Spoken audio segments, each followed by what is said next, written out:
como estão os meus pensamentos em tempo de quarentena, não é? E nós falamos então dos 5 sentidos: visão, audição, olfato, paladar, tato. Esses 5 sentidos que percebem as coisas externas ao ser humano, encaminham para o cérebro, para a mente, para o pensamento, as sensações, e aí então nós, seres humanos, definimos as nossas atitudes, através então do que vemos, através do que ouvimos, através do que sentimos, através do paladar, através do fato, do olfato. Então, meus queridos, nós então ressaltamos 3 passagens bíblicas que refletem justamente o pensamento, a mente, que refletem justamente aquilo que nós compreendemos, não é? A primeira passagem bíblica foi justamente lá em Isaías 55:8, que o Deus fala para o povo de Israel: o meu pensamento, ou seja, a minha mente, o que eu penso, não são os vossos pensamentos. Depois também falamos de um texto que está lá em Filipenses 4, 8 e 9, quando o apóstolo Paulo fala: pensem nas coisas boas, em tudo que for verdadeiro, nobre, correto, puro, amável, boa fama, nisto pensem. Vocês estão entendendo então como estão os meus pensamentos em tempo de quarentena? Deus está falando para Isaías, fala para o povo que os meus pensamentos não são os seus pensamentos. E o apóstolo Paulo está falando aqui: pensem nas coisas boas. E depois nós também evidenciamos, em terceiro lugar, o texto de 1 Coríntios 2,16, onde o mesmo apóstolo Paulo diz que nós temos a mente de Cristo, nós temos o pensamento de Cristo. Nós quem? As pessoas que aceitaram Jesus como o Senhor e Salvador de suas vidas, as pessoas que servem a Deus, as pessoas que têm comunhão com o Espírito Santo, essas pessoas têm a mente de Cristo. Então, nós comentamos, por que Deus fala para Israel: os meus pensamentos não são os vossos pensamentos? Por quê? Sabe por quê? Porque o povo de Israel estava longe do Senhor, estava distante do Senhor, fazendo coisas que não agradavam a Deus. Por isso então essa sentença, essa afirmação profética da parte de Deus para o seu povo: os meus pensamentos não são os vossos pensamentos. Então, quando nós estamos distantes de Deus, queridos, pode chover canivete, mas o nosso pensamento nunca será o pensamento de Deus. Eu posso fazer boa obra, eu posso acreditar em Deus, sim, posso acreditar, eu posso temer a Deus, mas se eu estiver distante de Deus, os meus pensamentos jamais serão os pensamentos de Deus. E quando o apóstolo Paulo fala, então, pense nas coisas boas, ele começa esse texto dizendo assim: finalmente, irmãos, finalmente, enfim, pensem nas coisas boas. Esse finalmente quer dizer que no capítulo 1, capítulo 2, capítulo 3, o apóstolo Paulo doutrinou aquela igreja. O apóstolo Paulo ensinou a igreja a interceder, ensinou a igreja a ser humilde, quando fala, da humildade de Jesus Cristo, deixou o seu trono de glória e se esvaziou de si mesmo. Ele ensinou aquela igreja a não perseguir, ele ensinou aquela igreja a depender de Deus, ele ensinou aquela igreja a as pessoas não serem soberbas. Ele mesmo fala, olha, não pense que eu cheguei no limite, no alvo, não, eu continuo prosseguindo, ou seja, eu continuo vigiando. Por isso, no final, ele diz no capítulo 4, finalmente, pensem nas coisas boas, nas coisas verdadeiras, nobres, amável, puro. Porque, queridos, aquilo que nós pensarmos, nós vamos emitir então para as nossas atitudes, posições, posturas. Nós vamos emitir, o nosso cérebro vai emitir para as nossas mãos, para os nossos olhos, vai emitir decisões.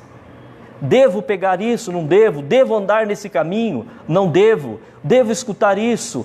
Não devo? Então, depois que nós aprendemos todas as doutrinas bíblicas, Tudo que nós vermos, se nós estivermos por exemplo, hoje nós estamos ouvindo muito de arrastão, não é?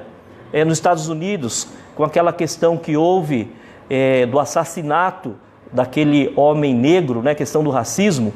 Então muitas pessoas se aproveitam e começam a depredar, e começam a fazer arrastão. Ou seja, um cristão, ele vai fazer isso? Não. Ele vai ver, ele pode estar precisando, queridos, de um Apple. Ele vai passar na loja do Apple, toda depredada, e um monte de celular ali, ó, jogado no chão, e ele está passando, não tem ninguém. Ele vai olhar aquela situação, a sua visão vai mandar um comando para o cérebro, e aí o cérebro vai falar assim: lembre do que o apóstolo Paulo falou, pense nas coisas boas. Fique com o seu Samsung e vá para a sua casa feliz. Está vendo? Olha a diferença de quem conhece a palavra de Deus. A decisão de quem conhece a palavra de Deus é outra. É outra. Tudo me é lícito, mas nem tudo me convém. Meus queridos, e por fim, né? O apóstolo Paulo fala: nós temos a mente de Cristo. Nós quem? Todos os cristãos têm a mente de Cristo. Louvado seja o nome do nosso Deus. Hoje nós vamos falar, e eu pretendo ser breve, meus queridos, no que eu vou refletir com vocês. Nós vamos falar então hoje sobre como estão os meus pensamentos em tempo de quarentena, parte 2, né? Quero continuar um pouco nesse assunto tão maravilhoso que nos ajuda a entendermos mais a palavra do Senhor e a vivermos de maneira descansada nas mãos de Deus em tempos até mesmo de angústia. Amém? Então, meus queridos, como os meus pensamentos estão em tempo de quarentena? E aí, como é a parte 2, eu quero fazer uma provocação a todos nós. Conseguimos ser alegres nesses dias? Será que os nossos pensamentos estão pensando coisas alegres? Temos condições de desfrutarmos de alegria em dias como estes? É isso que nós vamos conversar um pouco nesta noite, meus irmãos e irmãs. Mas eu quero dizer uma coisa para você: eu não sou o dono da verdade. Então, o que eu estou falando aqui é aquilo que eu li na palavra e aquilo que o Espírito Santo está falando comigo. E gostaria que você ouvisse essa palavra também desarmado. Você também não é o dono da verdade, não é? Porque senão a gente cai naquela questão que nós falamos tantos, meus irmãos e minhas irmãs, domingo passado, que é a parábola dos cegos e do elefante. Se eu estou dizendo que eu sou o dono da verdade, se eu estou dizendo que o que eu estou dizendo aqui, que eu estou falando aqui, não é? É ponto pacífico, se todo mundo tem que entender dessa forma, eu corro o risco de vivenciar aquela parábola. E você também. Você se lembra da parábola? Dos 5 cegos apalpando o elefante, e a missão deles era: o que o elefante representa para você? Um falou que o elefante era uma enorme panela porque apalpou a barriga. O outro falou que o elefante era uma vassoura porque apalpou a cauda. O outro falou que o elefante era um leque aberto porque apalpou a orelha. O outro falou, meus irmãos, que o elefante era uma mangueira porque ele apalpou a tromba. E o outro falou que o elefante era um poste porque apalpou a perna do elefante. Meus irmãos, nós não podemos apalpar partes do Evangelho, porque certamente nós vamos cair num erro muito grande, que é o erro que muitas seitas e muitas denominações evangélicas caem. Pega uma parte do Evangelho e toma aquilo como lei e esquece dos demais. Esquece dos demais. Hoje eu fiz questão, irmãos, de vir de toga, não é? De estola sacerdotal, em alegria pela Santa Ceia do Senhor. Será que eu tenho que usar estola só em dia de casamento? Não, hoje é um dia, irmãos, que é muito mais comemorativo do que casamento. E também para dizer o seguinte, né? Os pastores que não usam toga, não pode falar de toga. E quem usa toga não pode falar de quem não usa toga. Por quê? Porque tudo, queridos, vem do princípio de influência. Assim como existem influências teológicas, maneiras de interpretar a Bíblia. E é aí que nós devemos nos ater, porque senão os nossos pensamentos não serão os pensamentos de Deus, e nós não iremos pensar nas coisas boas, e a nossa mente não vai ser a mente de Cristo. Sabe por que muitos pastores usam camiseta polo? Porque o pastor Rick Warren, pastor da igreja de Saddleback, nos Estados Unidos, ele inaugurou este modelo. Lá nos Estados Unidos ele só prega de camiseta polo, de blusa, de camiseta normal. É assim. Está errado? Não está errado. Mas eu não posso ter isso como lei. Ele veio para os Estados Unidos, deu palestra aqui no hotel ali no Centro Velho de São Paulo, ali na travessa Ipiranga com a Santa Ifigênia, e de camisa polo. Desde aí muitos pastores só andam de camisa polo. É porque eles quiseram? Não. É porque foram influenciados. Terno e gravata. Por que muitos pregam de terno e gravata? Porque eles receberam influência, nós, porque eu também prego, dos Estados Unidos. Toga. Por que muitos usam toga? Influência da Europa, onde é o berço do protestantismo.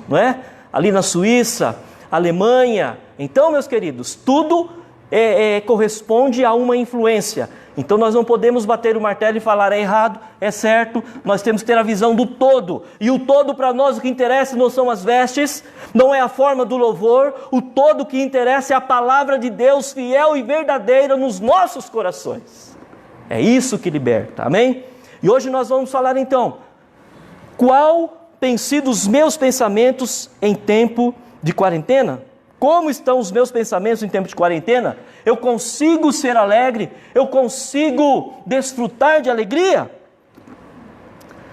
Irmãos, eu já quero dar o que eu quero passar para vocês com essa reflexão logo de início.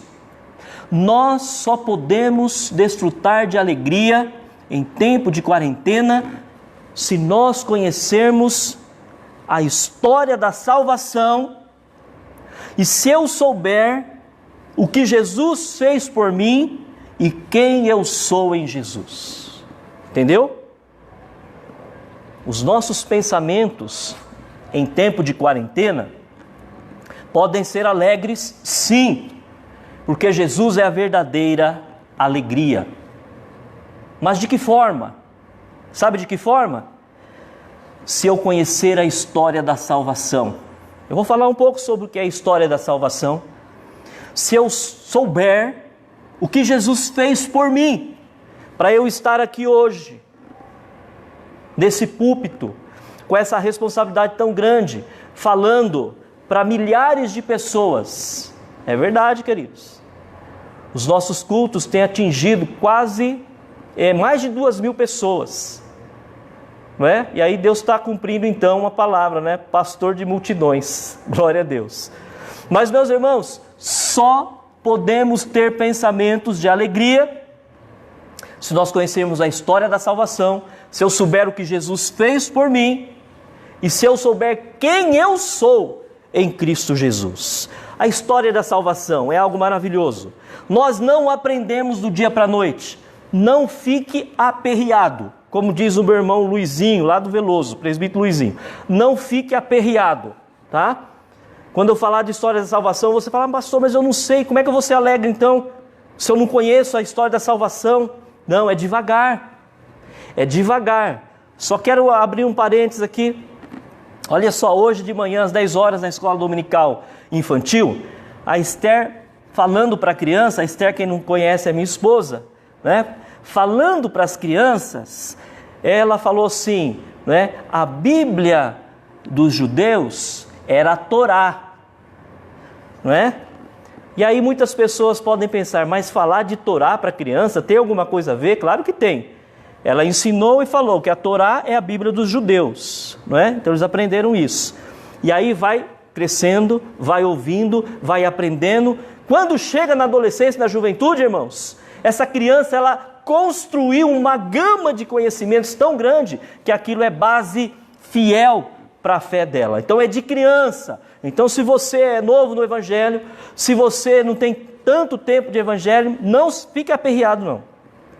Porque no dia a dia você vai descobrir coisas maravilhosas da história da salvação. A história da salvação começa no princípio. Adão, Eva, Caim, Abel. Você conhece essa história. Eu não vou detalhar, senão a gente vai ficar aqui até meia-noite. Mas você conhece a história. Se você não conhece, fale para o seu pastor te ensinar, amém? Se for daqui da Ipino, fale para mim, e eu vou te ensinar. Glória a Deus. Então, a história da salvação: Adão, Caim, Eva, Abel, Noé, Torre de Babel.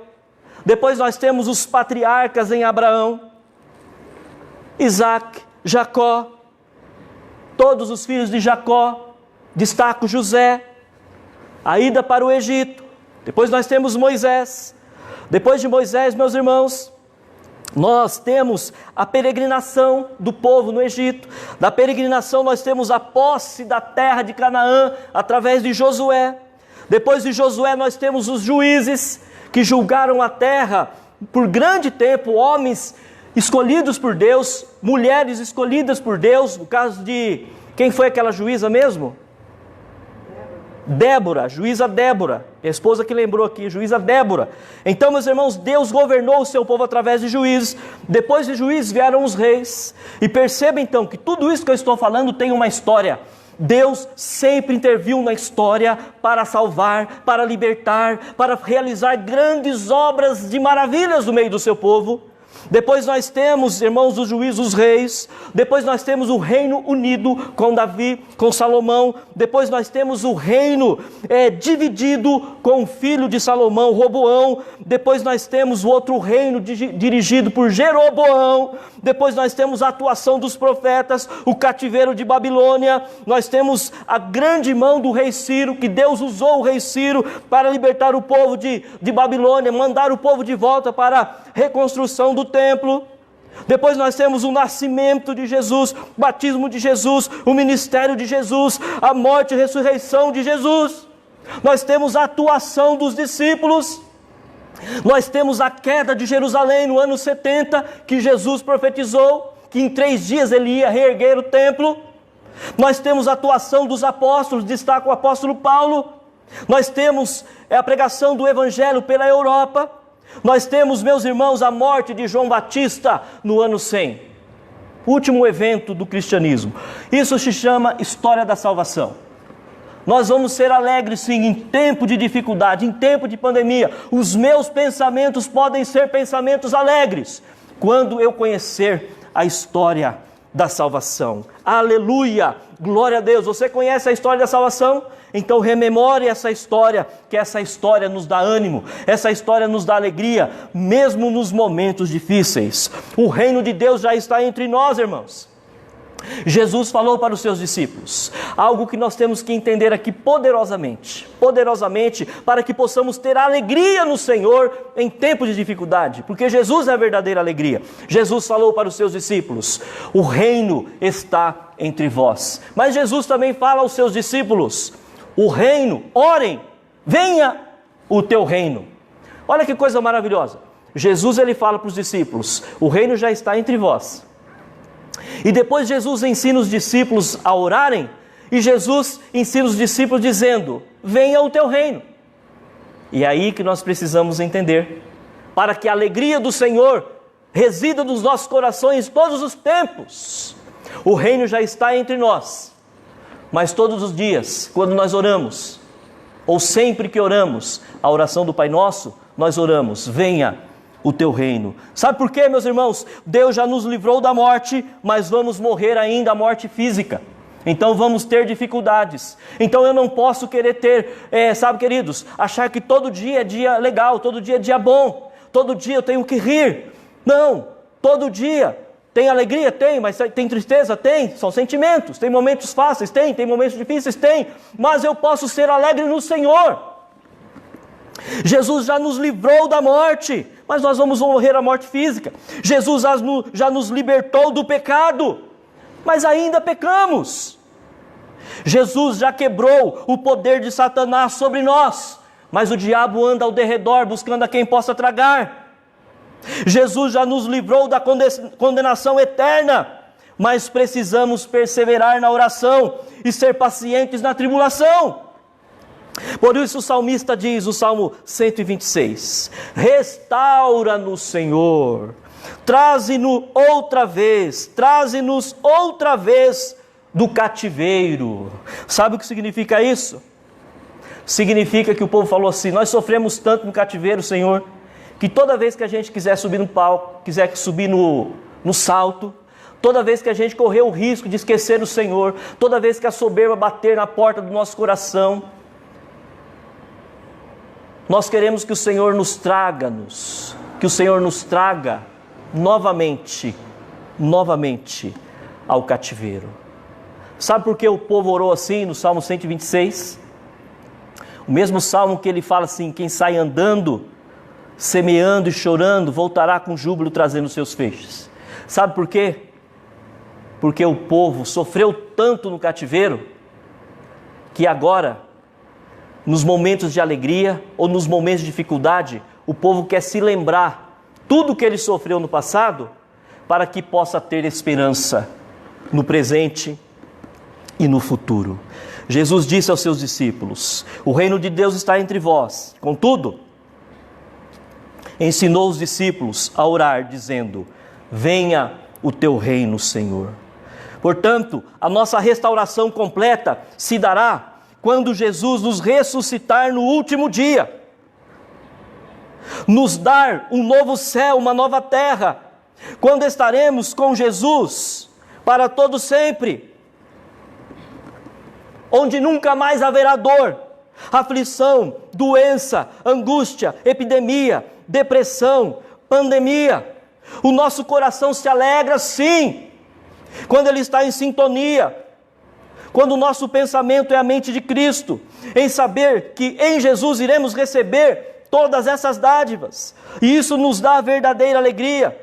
E nesta esperança, ainda que na caminhada muitas vezes vamos semear com lágrimas, porém temos a convicção que um dia viveremos plenamente e de forma perene em Cristo Jesus. Aleluia! Por isso a importância de constantemente estarmos conectados com o Pai, com o Filho, com o Espírito Santo. E ter dentro de nossos corações o conhecimento da história da salvação, de saber quem eu sou em Jesus e o que Jesus fez por mim, para podermos falar como o salmista falou no Salmo 126, traze-nos outra vez do cativeiro, e no Salmo 103, recordando as fortes bênçãos e os fortes livramentos que Deus fez no meio do povo de Israel. Por isso, meus irmãos, a nossa alegria precisa estar em Deus e não nas coisas, porque as coisas materiais passam, assim como essa pandemia vai passar, a nossa robustez vai passar, a nossa beleza vai passar, meus irmãos, a nossa saúde vai passar, porque tudo passa, meus irmãos. A única coisa que permanece, meus queridos, é a verdadeira alegria em Cristo Jesus, de quem conhece a história da salvação, de quem conhece tudo que Jesus fez por si, e de quem sabe quem é em Cristo Jesus, quem tem a sua identidade firmada em Cristo Jesus. E aí faço questão de lembrar da palavra de quarta-feira, meus irmãos e minhas irmãs. Deus conhecia o coração de Davi, Mical não conhecia. Por isso então, Davi, ele foi um homem segundo o coração de Deus, e Mical foi, de uma certa forma, castigada, meus queridos, porque o resto da vida toda que ela viveu, ela não teve filhos, meus queridos, por causa da boca dela, ela falou de algo que não sabia. Então, quando você sabe o que Jesus fez por você, quando você sabe quem você é em Cristo Jesus, você não precisa então abaixar a cabeça para ninguém, e ficar triste, não, porque as pessoas não conhecem o seu coração, mas Deus conhece. E dessa forma, nós estaremos em sintonia com os pensamentos de Deus. Meus queridos, nós estaremos sim, pensando no que é verdadeiro, nobre, correto, puro, amável, de boa fama. e teremos sim a mente de Cristo quando nós conhecemos a história da salvação, de Gênesis a Apocalipse, saber o que Jesus fez por nós e quem nós somos em Cristo Jesus. Amém? Que Deus nos abençoe, irmãos.